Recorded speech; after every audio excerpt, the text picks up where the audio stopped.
L'univers intersidéral. Depuis des milliers d'années, l'homme cherche à percer les mystères de son immensité.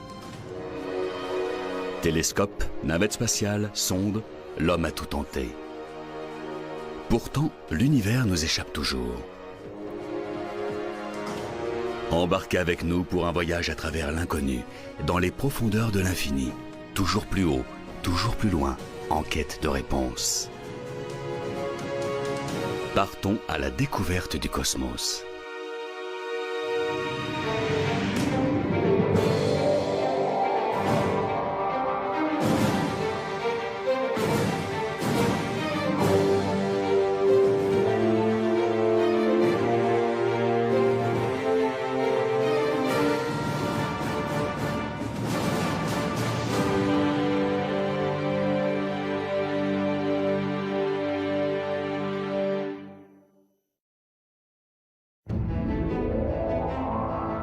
À 6 milliards de kilomètres de notre Terre.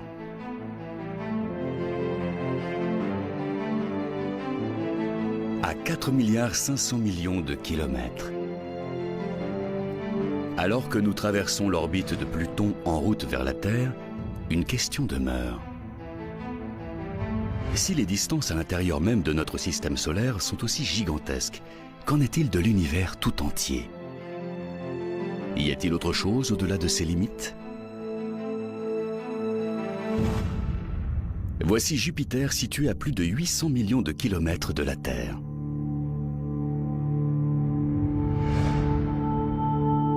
Une ceinture d'astéroïdes se trouvant à plus de 278 millions de kilomètres. Mars, la planète la plus proche de nous. Comme ancrée dans nos âmes, cette soif d'exploration n'a jamais quitté l'homme, cette soif d'aller toujours plus loin, à la découverte des confins de la connaissance et de la compréhension humaine. En 1962, le célèbre discours du président américain Kennedy sur la quête de la Lune incarne parfaitement cette volonté farouche. Well, space is there, and we're going to climb it, and the moon and the planets are there. And new hopes for knowledge and peace are there. And therefore, as we set sail, we ask God's blessing on the most hazardous and dangerous and greatest adventure on which man has ever embarked. 7 ans plus tard, durant l'été 1969, la fusée Saturne V voit le jour. À l'époque, c'est la plus puissante jamais conçue par l'homme. Sa taille équivaut à un immeuble de 36 étages. Elle envoie 3 hommes à la conquête de l'espace, en route vers cette sphère lumineuse qui, depuis toujours, permet à l'homme de mesurer le temps qui passe. La Lune.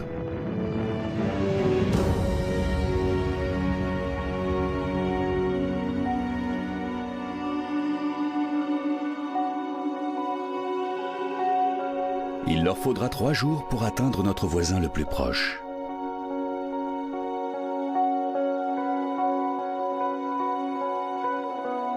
Pendant ce temps-là, sur la Terre, des millions de personnes retiennent leur souffle, à chaque minute qui conduit les 3 astronautes toujours plus loin dans l'espace.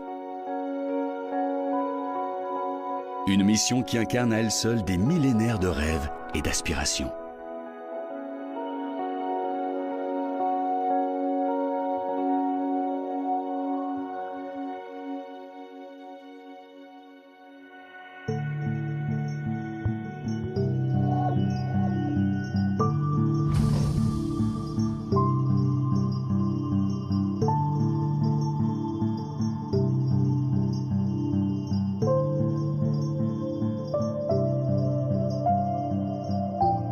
Puis vint ce moment de crainte et de joie mêlée, ce pas de géant pour l'humanité qui changea à jamais notre perception du possible, une source intarissable d'inspiration.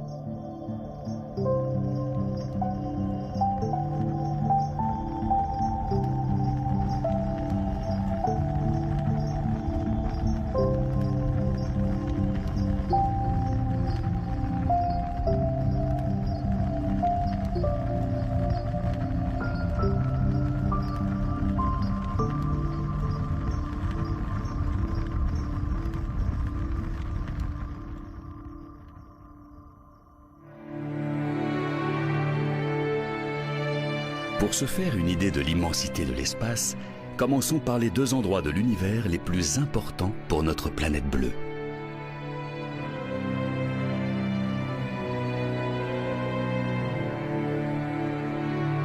La Lune est le seul satellite naturel de la Terre et il est de taille. Environ un quart du diamètre de la Terre, ce qui fait d'elle la 5e plus grande lune du système solaire. Elle est si grande et si proche de nous que son influence gravitationnelle est énorme. Elle agit sur les marées et stabilise la Terre. La Lune se trouve à environ 385 000 km de la Terre, mais à l'échelle de l'espace, elles sont comme l'une au-dessus de l'autre. Et si la Lune était une balle de tennis située juste avant la ligne des 3 points d'un terrain de basket,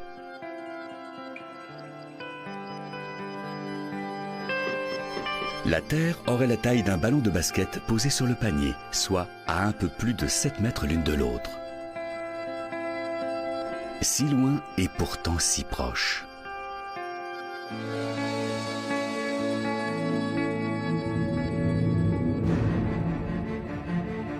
Sans la force gravitationnelle de la Lune, la Terre s'inclinerait naturellement et sortirait totalement de son axe au lieu d'osciller très modérément.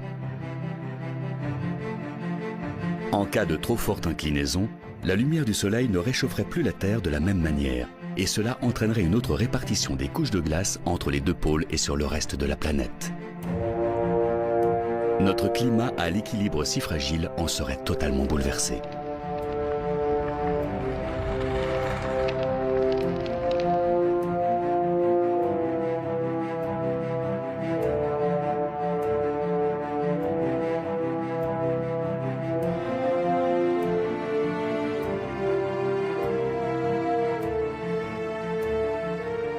Fort heureusement, la Lune est là pour maintenir la stabilité de notre climat.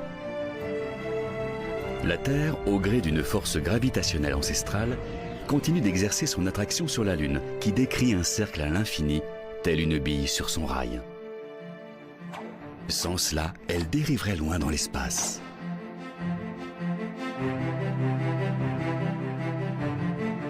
Malgré les apparences, la Lune voyage autour de la Terre à plus de 3105 km/h, soit plus vite qu'une balle de pistolet propulsée à grande vitesse.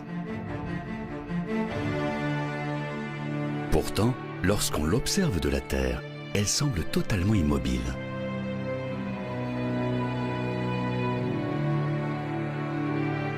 D'ici, la Lune semble baignée dans une mer de tranquillité.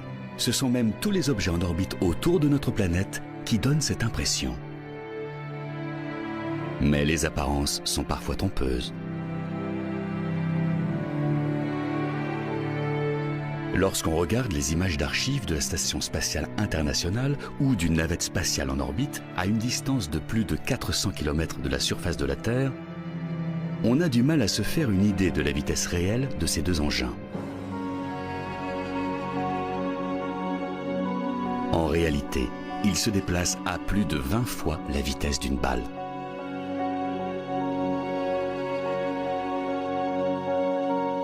Les spationautes à bord de la Station spatiale internationale peuvent admirer un lever de soleil toutes les 90 minutes.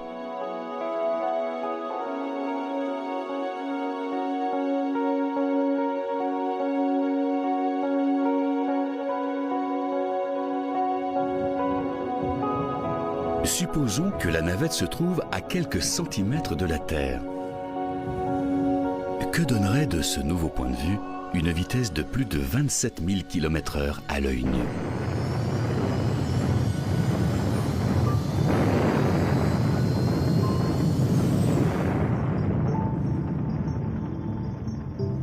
Impossible de la voir arriver.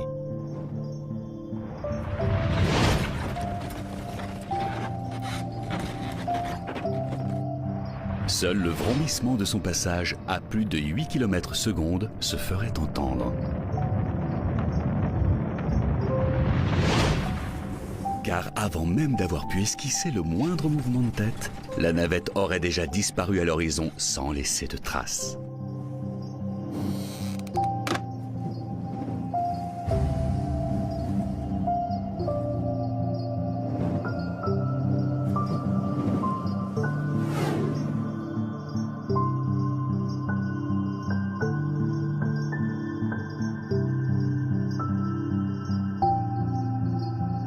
Désormais, on appréhende mieux les distances dans l'univers et on comprend mieux pourquoi il n'a fallu que 3 jours pour rendre visite à la planète la plus proche de notre Terre. Mais il est temps de poursuivre notre route plus avant dans l'espace à la découverte de ce géant de lumière situé à quelques 150 millions de kilomètres de la Terre. Le Soleil.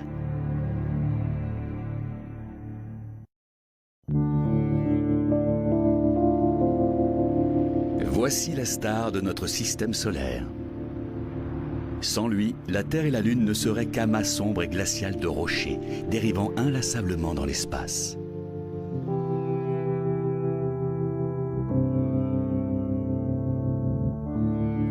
Bien avant qu'un mathématicien de la Renaissance n'affirme que le Soleil se trouve au centre de notre système solaire, l'homme connaissait déjà la valeur inestimable de cet orbe doré qui trône dans le ciel. Nul besoin d'un orrerie, un mécanisme inventé pour représenter le système moderne d'astronomie, pour comprendre que le Soleil nous apporte chaleur et lumière.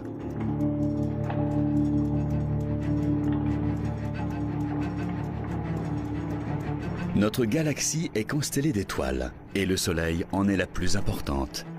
Tout du moins pour nous. Bien entendu, il est impossible de se poser sur le Soleil, sa surface n'étant pas solide, mais uniquement constituée d'une couche de gaz chaud et bouillonnant appelée photosphère. Plus on s'approche de son noyau, plus cette masse gazeuse devient dense. En s'enfonçant à plus de 160 000 km à l'intérieur du Soleil, on atteint la zone de radiation où l'énergie émise par le cœur est transférée vers la surface sous forme de radiation électromagnétique. Si l'on poursuit notre chemin toujours plus à l'intérieur, on arrive enfin à cette centrale thermonucléaire qui régit absolument tout, le noyau. Température 15 millions de degrés Celsius. Voici l'endroit d'où provient toute la lumière et toute la chaleur de la Terre. Le Soleil est vieux d'environ 4,5 milliards d'années. D'ici 5 millions d'années, il aura épuisé la majeure partie de son carburant. Conséquence, il se refroidira et se transformera en une gigantesque étoile rouge. Mercure et Vénus, situés à des millions de kilomètres de là, seront engloutis au terme de cette formidable expansion. Mais quelle est exactement la taille de cette boule incandescente de chaleur? À l'échelle de notre système solaire, c'est la plus grande chose qui soit. Voici Mercure, Vénus, Mars, Jupiter, Saturne, les 2 plus grandes planètes. Comme le montre ce schéma, elles paraissent bien infimes en comparaison du Soleil. Il est si énorme et si puissant qu'il crée de l'énergie électromagnétique, ce qui génère de spectaculaires éruptions d'énergie à très fort taux de radiation. Il s'agit d'éruptions solaires, des phénomènes de plus de 10 fois la taille de la Terre elle-même.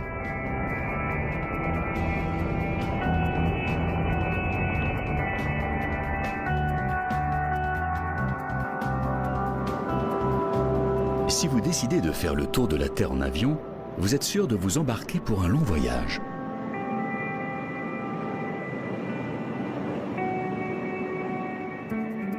Pour un trajet sans escale autour de la planète bleue, il faudrait compter environ 45 heures. Soit quasiment 2 jours à bord de l'appareil.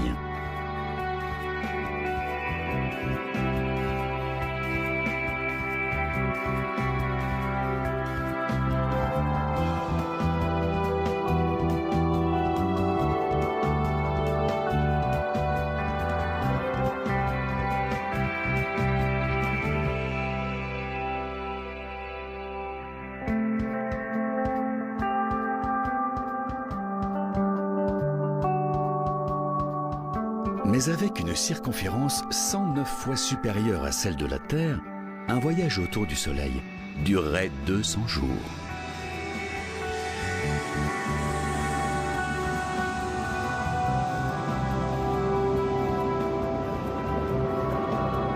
Par les plus chaudes journées d'été, on peut sentir la chaleur du soleil sur notre visage. Pourtant, celui-ci se trouve à 150 millions de kilomètres.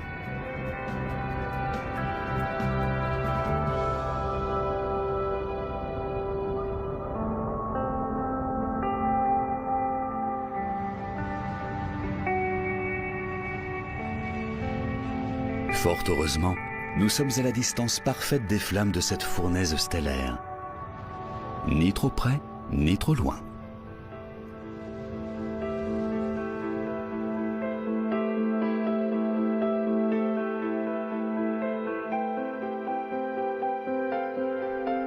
Et si le Soleil s'arrêtait brusquement de briller, il faudrait exactement 8 minutes pour que les répercussions sur Terre soient visibles.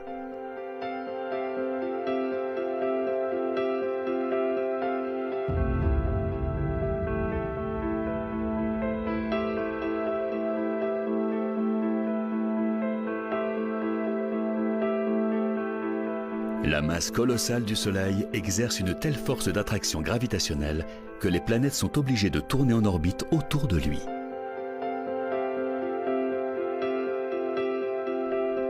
Sur les échelles proposées dans bon nombre de schémas, il est totalement impossible de se rendre compte des distances réelles qui séparent les planètes de l'astre lumineux. Des distances exceptionnelles.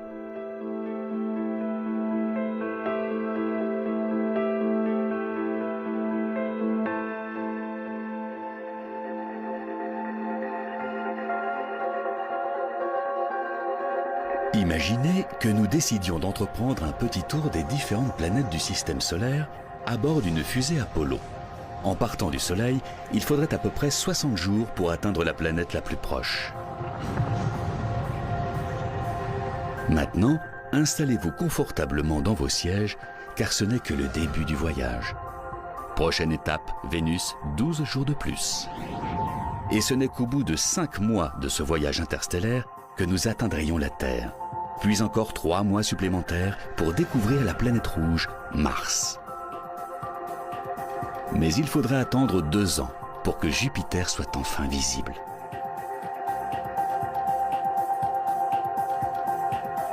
Et encore 2 ans de plus pour Saturne, puis 4 si vous voulez avoir la chance de voir un jour la planète Uranus. Pour Neptune, deuxième planète la plus éloignée du Soleil, il faudrait encore compter 13 années supplémentaires. Et enfin 18 ans de plus pour atteindre notre destination finale, Pluton, situé à plus de 6,5 milliards de kilomètres du Soleil. Comme vous l'avez compris, notre système solaire est immense. Pourtant, ce n'est qu'un vulgaire grain de sable au milieu de la galaxie. Cet astre si flamboyant qui domine notre système solaire se perd littéralement parmi les milliards d'étoiles qui composent la Voie lactée. Mais alors, jusqu'où le plus rapide des vaisseaux spatiaux jamais conçus par l'homme a-t-il été capable de nous emmener ?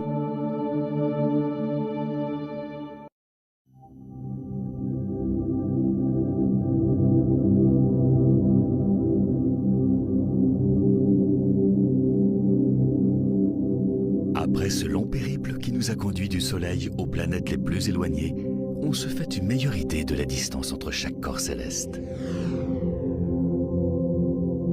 Et cela n'a quasiment pas bougé depuis 3 milliards d'années et les origines de notre système solaire.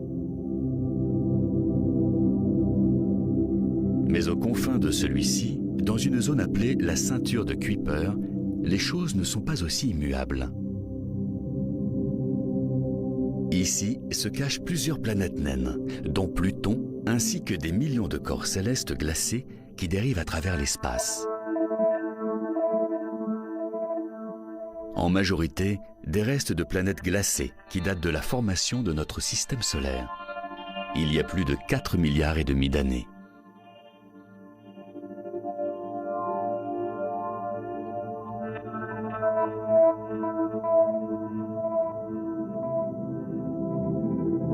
Ce sont des corps qui restent stationnaires, en orbite autour des planètes du système solaire.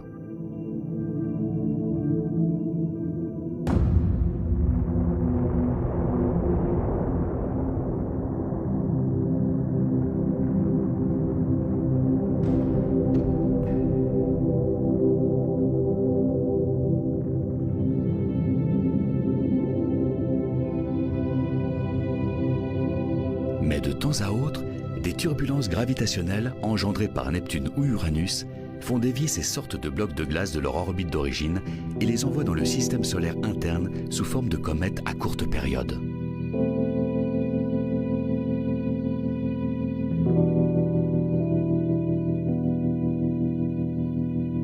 La plupart d'entre elles ne durent que quelques années, puis finissent par exploser à mesure qu'elles s'approchent de la chaleur du Soleil.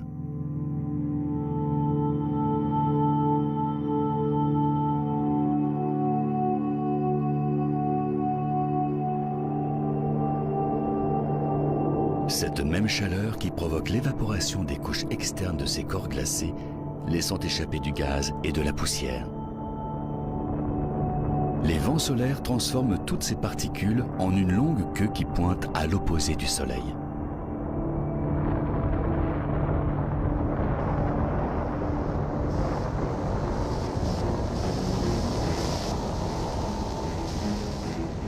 En 1977, la NASA envoie 2 sondes spatiales, Voyager 1 et 2.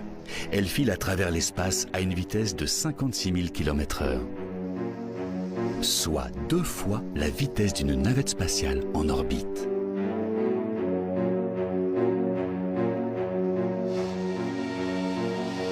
Après plusieurs décennies dans l'espace, les sondes Voyager finissent par franchir les limites de notre système solaire. Elles dépassent la ceinture de Kuiper et en 2010, elles atteignent l'espace interstellaire. Leur mission, explorer les limites de l'influence magnétique solaire.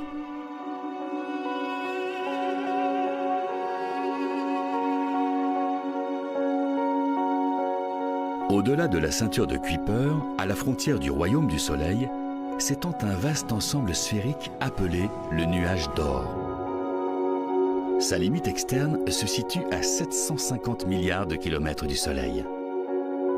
Voici la structure glacée qui enveloppe notre système solaire, l'endroit même où les comètes aux orbites plus longues tirent leurs origines.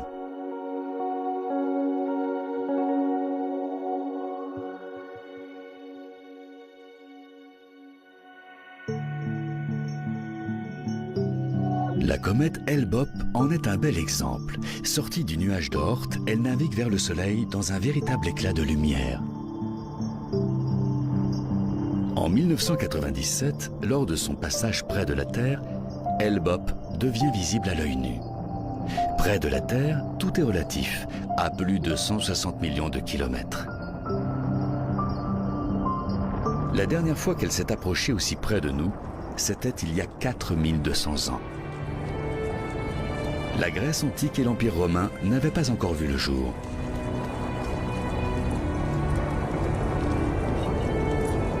Hale-Bopp a depuis repris son chemin vers le nuage d'Oort.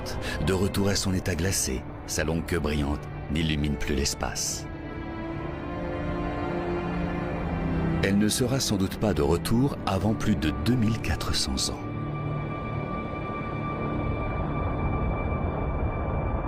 Combien de ces restes glacés de planètes, plus communément appelées comètes à longue période, flottent dans le nuage d'Oort? Pas moins d'1 milliard. Voyons les choses de la manière suivante. Il y a 3 250 000 cristaux dans un sac de sucre en poudre de 2,5 kg. Il faudrait 325 000 de ces mêmes sacs pour faire 1 billiard de cristaux de sucre. Soit environ le nombre de comètes présentes dans le nuage d'Oort.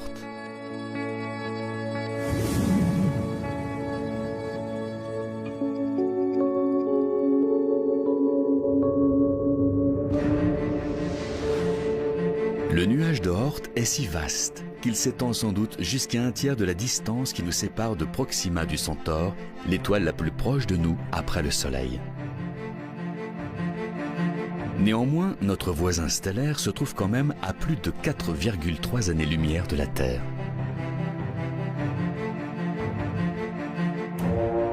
Pour atteindre ne serait-ce que le début du nuage d'Oort, il faudrait que les sondes Voyager poursuivent leur chemin pendant 1500 ans. Et 80 000 de plus pour Proxima du Centaure. Soit 2 fois le temps qui sépare l'homme préhistorique du XXIe siècle.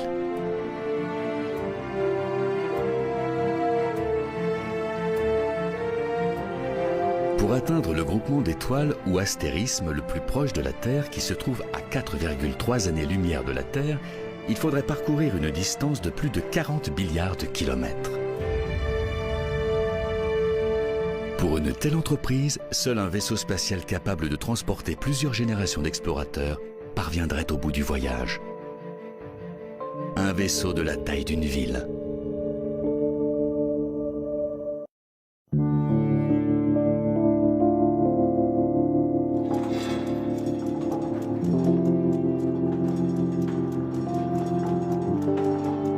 Comme l'histoire l'a montré, la théorie d'un système héliocentrique où les planètes tournent autour du Soleil n'était pas particulièrement bien vue pendant la Renaissance. En 1592, il y a un peu plus de 500 ans, Giordano Bruno, un philosophe italien, se risque à déclarer que le Soleil n'est pas la seule étoile de notre galaxie. Un terrible blasphème aux yeux du Vatican. Après des années de procès, l'Inquisition le reconnaît coupable d'hérésie et d'athéisme. Son unique péché, avoir osé penser que l'univers était infini. Que les étoiles n'étaient pas toutes à distance égale de la Terre et que la théorie de l'héliocentrisme s'appliquait à chacune d'entre elles.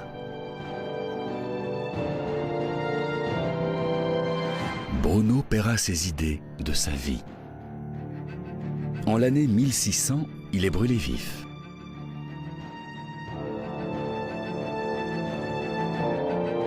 Pour avoir une idée précise des distances qui nous séparent des étoiles et des galaxies, l'homme a dû faire appel à une unité de mesure un peu différente.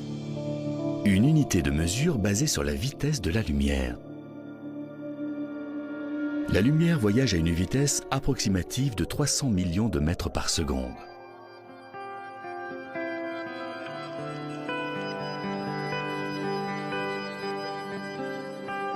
Si nous propulsions un jet de lumière de la Terre à la Lune, soit 384 400 km, il lui faudrait moins d'1 seconde et demie pour atteindre son but. Un simple battement de paupières. Pour la planète Mars, à près de 223 millions de kilomètres, cela lui prendrait un tout petit peu moins de 13 minutes. Pour Jupiter, un peu plus d'une demi-heure. Pour Saturne, 1h10. Et pour parvenir au monde gelé de Pluton, il lui faudrait près de 5h30, même à une telle vitesse. Mais une fois les limites de notre système solaire franchies, les distances augmentent à l'infini. Il faut donc passer à une nouvelle unité de mesure, les années-lumière. Comme son nom l'indique, elle se base sur la distance parcourue par la lumière en un an. Proxima du Centaure, par exemple, l'étoile la plus proche de nous après le Soleil, se trouve à 4,2 années-lumière de nous, soit plus de 40 milliards de kilomètres. Mais pourquoi s'arrêter là? Chaque semaine, les astronomes découvrent aux confins de l'espace toujours plus de nouveaux mondes, les exoplanètes.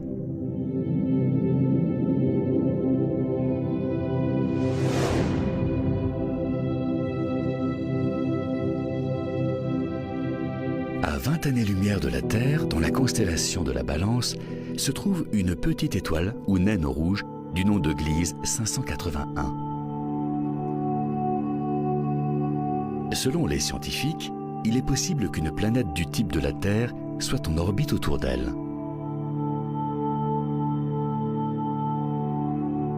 Et si son atmosphère le permet, l'homme pourrait parfaitement y vivre.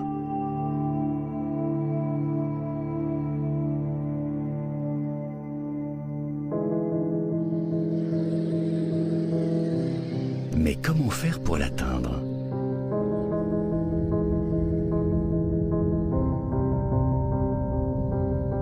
Il faudrait fabriquer un vaisseau capable de naviguer dans l'espace à 10% de la vitesse de la lumière. Mais même à cette vitesse, le voyage à la conquête des exoplanètes les plus proches prendrait des années. Un vaisseau long de plusieurs kilomètres, de la taille d'une petite ville. Un vaisseau totalement autonome. est capable de parcourir des distances sur plusieurs générations d'êtres humains. Un vaisseau qui pourrait héberger des milliers de membres d'équipage, leurs enfants, petits-enfants et arrière-petits-enfants, pour un voyage de plus de 200 ans.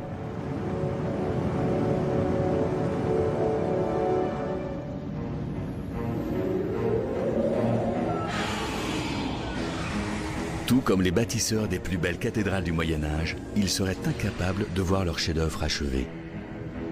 Leurs arrière-petits-enfants passeraient eux aussi leur vie entière à bord du vaisseau.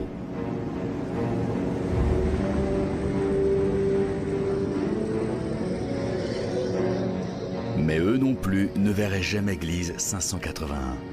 Pire encore, ils n'auraient fait que la moitié du chemin. Un voyage pourtant bien dérisoire si l'on en croit l'immensité de l'espace.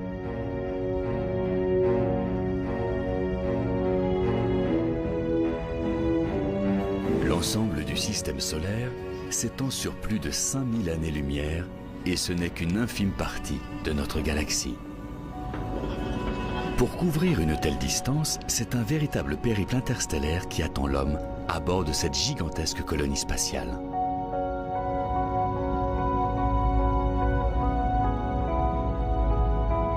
Un voyage sans retour pour nos nobles explorateurs, mais un voyage pour l'avenir de l'humanité, porteur des générations de demain.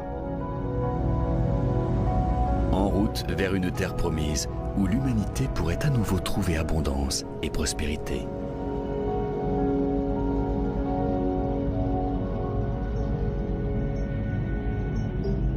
Un voyage à la conquête de l'espace infini, à des vitesses difficilement imaginables pour le commun des mortels.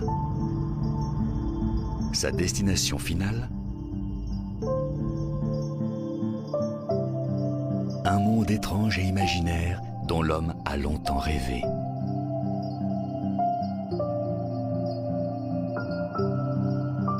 Un voyage qui semblerait une éternité et qui pourtant ne représenterait qu'une fraction de la Voie lactée.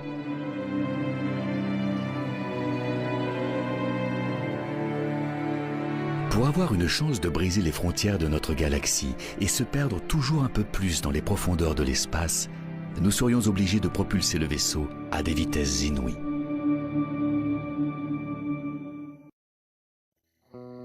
Petit à petit, nous prenons davantage conscience de l'immensité de notre galaxie, la Voie lactée.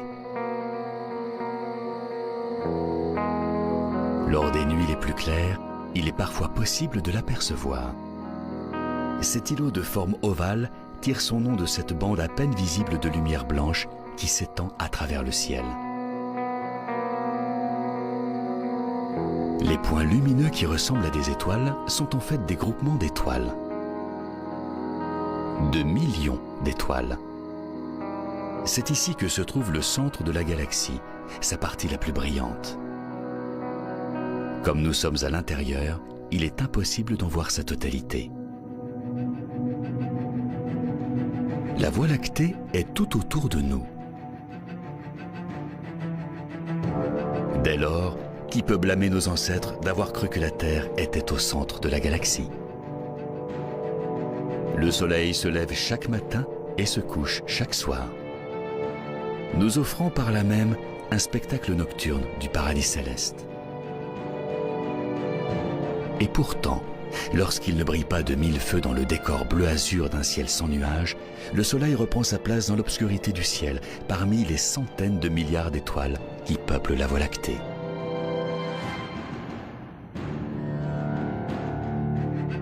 Les étoiles que l'on observe au loin sont à des milliards d'années-lumière. Une notion de lointain toute relative. Car de l'autre côté de la galaxie, c'est notre Soleil qui apparaît comme une étoile au lointain. Pour avoir ne serait-ce qu'une chance de percevoir la Voie lactée de la sorte, il faudrait être à des millions d'années-lumière. Le nombre d'étoiles, de groupements d'étoiles, les constellations, l'univers lui-même dépassent tout simplement l'entendement. Comment faire pour replacer la Terre, le Soleil ou même le système solaire dans ce gigantesque tableau? C'est tout bonnement impossible. La Voie lactée est épaisse d'1 millier d'années-lumière, son diamètre de plus de 100 000. Alors, comment se faire une idée plus terrestre d'un tel espace? Il suffit de faire la conversion. 1000 années-lumière correspondent en gros à 964 trillions de kilomètres. Est-ce plus clair pour autant? Envisageons cela d'une autre manière. Imaginons que vous ayez devant vous un crayon et une longue bande de papier, et que vous ayez le temps d'y inscrire 964 trillions de caractères. Par exemple, les 11 symboles des planètes de notre système solaire sans chiron.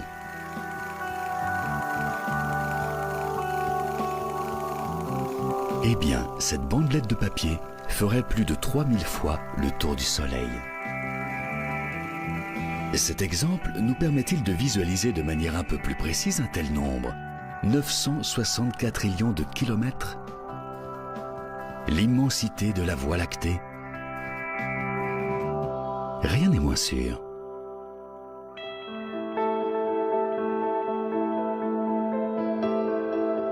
Au cœur de notre galaxie se trouve Sagittarius A, une source intense d'ondes radio située dans la constellation du Sagittaire. Elle héberge l'un des phénomènes les plus intenses et mystérieux de l'univers. Un trou noir supermassif, un phénomène d'une rare violence. Ici, la gravité est si forte que même la lumière ne peut y échapper. Les trous noirs présents dans les galaxies spirales, comme la Voie lactée, sont totalement invisibles. Mais les scientifiques sont capables de les déceler en observant le comportement des étoiles environnantes, invariablement attirées par ces derniers. Juste avant de se faire engloutir, elles émettent d'énormes quantités de radiation.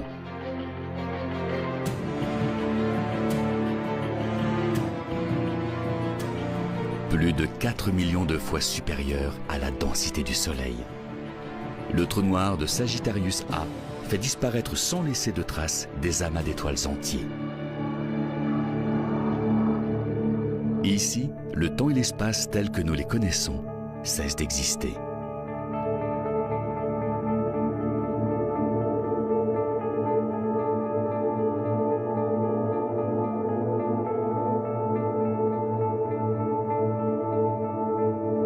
Malgré l'immensité de la Voie lactée, les scientifiques pensent que notre galaxie n'est qu'une spirale ordinaire perdue dans un petit coin d'univers.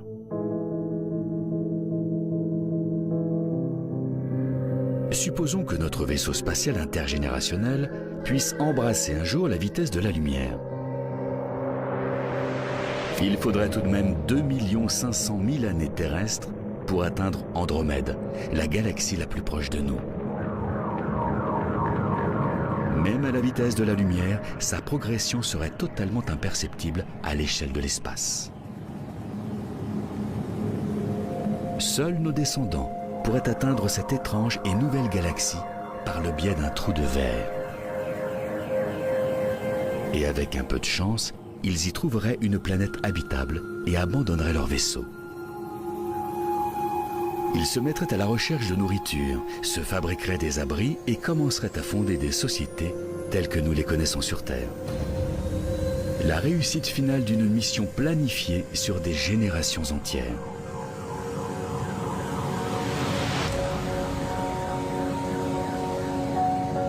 Imaginez-vous débarquer dans ce nouveau monde, une planète aux conditions similaires à celles de la Terre, mais qui abrite peut-être des formes de vie inconnues. Une planète où l'évolution aurait pris un chemin différent. Pour l'instant, ce n'est bien sûr qu'un rêve, mais il n'y a pas si longtemps, c'est aussi ce qu'on disait de la Lune.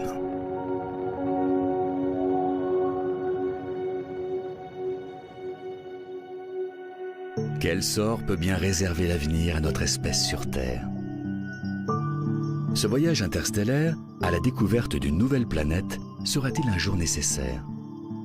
Un voyage au-delà de nos certitudes. L'espace est immense, certes, mais que se cache-t-il au-delà de ce que nous voyons déjà, et jusqu'où? Intéressons-nous maintenant aux véritables confins de l'espace, là où aucun vaisseau ne pourra jamais aller. Mais aussi à l'époque où tout a commencé, à la formation de l'univers.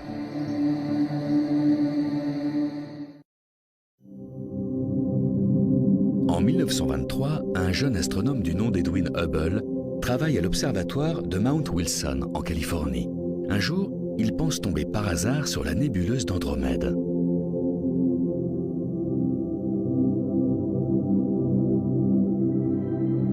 Il prend alors une série de clichés en noir et blanc qui vont très vite entrer dans l'histoire.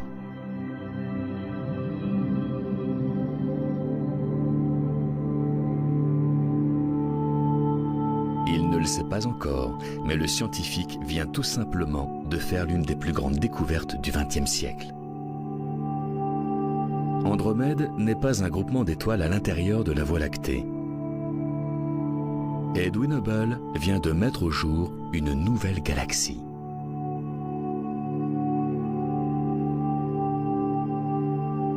Reste désormais à savoir combien d'autres se cachent au-delà de la Voie lactée.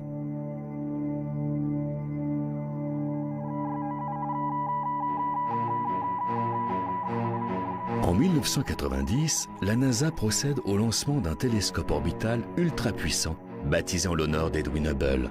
Son objectif, observer l'espace dans ses plus lointains recoins.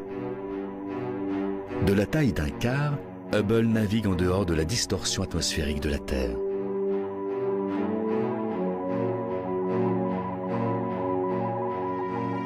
En un peu plus de 20 ans d'existence, il a déjà relevé et transmis les images plus étonnantes et instructives qu'il nous ait été donné de voir. La nébuleuse de la Lyre dans la constellation du même nom. Les gigantesques amas d'étoiles entourées de gaz rayonnants. Les restes de l'explosion d'une grosse étoile. La galaxie du tourbillon.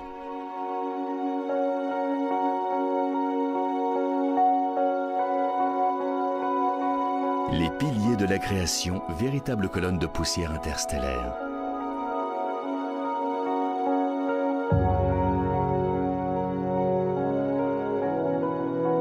Des astérismes présents dans les galaxies naines les plus proches comme les plus lointaines.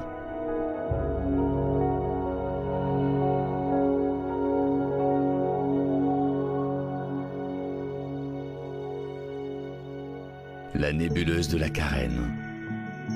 Grande de 3 années-lumière.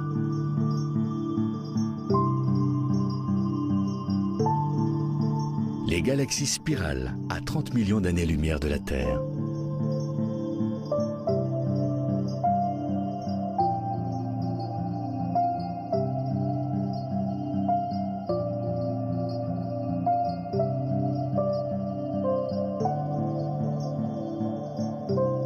Des images plus extraordinaires les unes que les autres.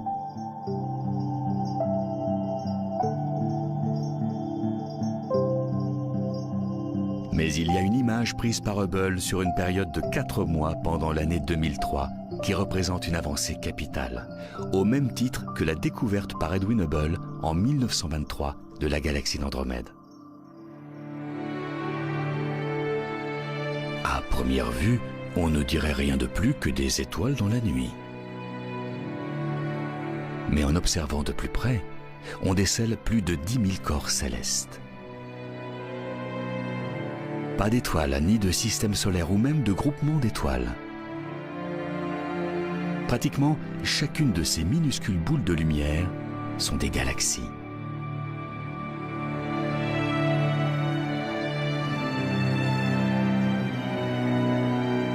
Les astronomes ont baptisé cette image Ultra Deep Field, le champ ultra profond.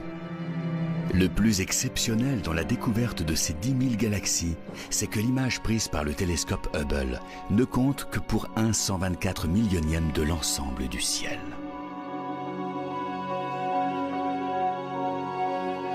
Pour capturer une telle image, les astronomes ont pointé le télescope vers le sud et une infime parcelle de ciel, totalement noire et apparemment vierge. Puis, ils ont attendu. Ils n'avaient aucune idée de ce que leur révélerait cette pénombre.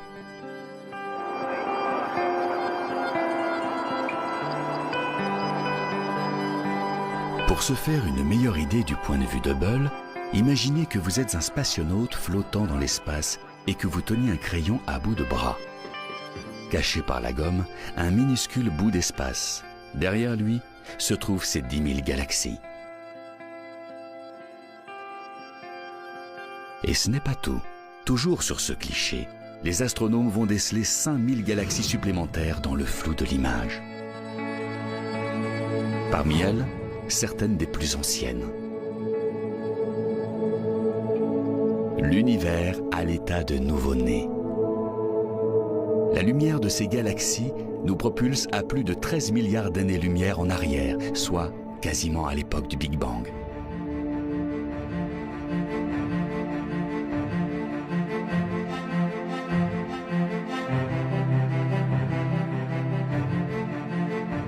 Mais combien de galaxies a-t-on pu recenser exactement? Jusqu'à la découverte d'Edwin Hubble, les astronomes penchaient pour une galaxie unique, la Voie lactée. Aujourd'hui, la NASA estime qu'il en existe des centaines de milliards, dissimulés dans les profondeurs de l'espace. Connaîtra-t-on un jour les limites de l'univers? Et si oui, que se cache-t-il au-delà de celui-ci?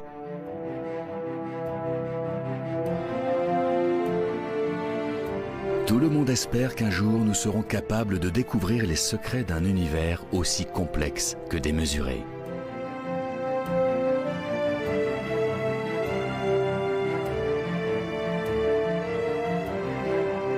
Sa taille dépasse sans doute notre imagination. Nous étanchons peu à peu cette soif d'exploration. Nous approchons petit à petit de l'ultime connaissance, pour un jour peut-être percer définitivement les mystères de l'univers.